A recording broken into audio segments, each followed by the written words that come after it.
මොකද පවුලක් තුලින් තමයි අංක 1 හොඳම සම්බන්ධතාවයක් ගොඩනගෙන්න ඕන.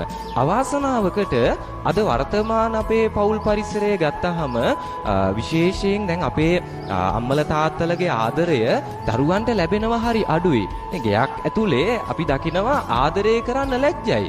අම්මා තාත්තට ආදරෙන් කතා කරන්න ලැජ්ජයි. තාත්තා අම්මට ආදරෙන් කතා කරන්නේ නැහැ. දරුවා අම්මට ආදරෙන් කතා කරන්න ලැජ්ජයි.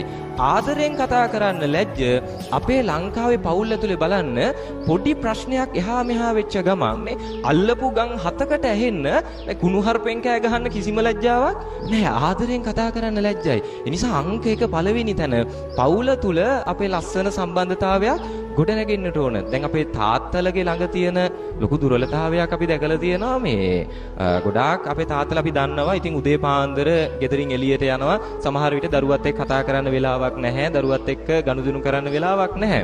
ඊට පස්සේ හවස ගෙදරට එන ගොඩාක් අපේ රටේ තාත්තලට අපි කතා කරන්න ඕන කාරණාව තමයි බාගෙට තමයි සිහි තියෙන්නේ. ඒ කියන්නේ සිහි නැහැ.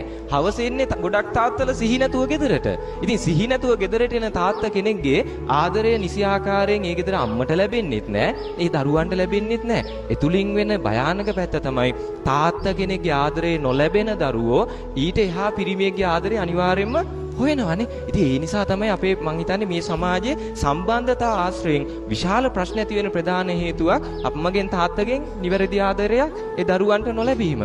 නිසා මං මුල් කාරණාව යෝජනා කරනවා අපේ අම්මලට තාත්තලට ගෙවල් අතුරේ ආදරය කරන්න ලැජ්ජ වෙන්න එපා. එතනින් ලස්සන සම්බන්ධතාවයක් ගේ ඇතුළින්ම ගොඩනගා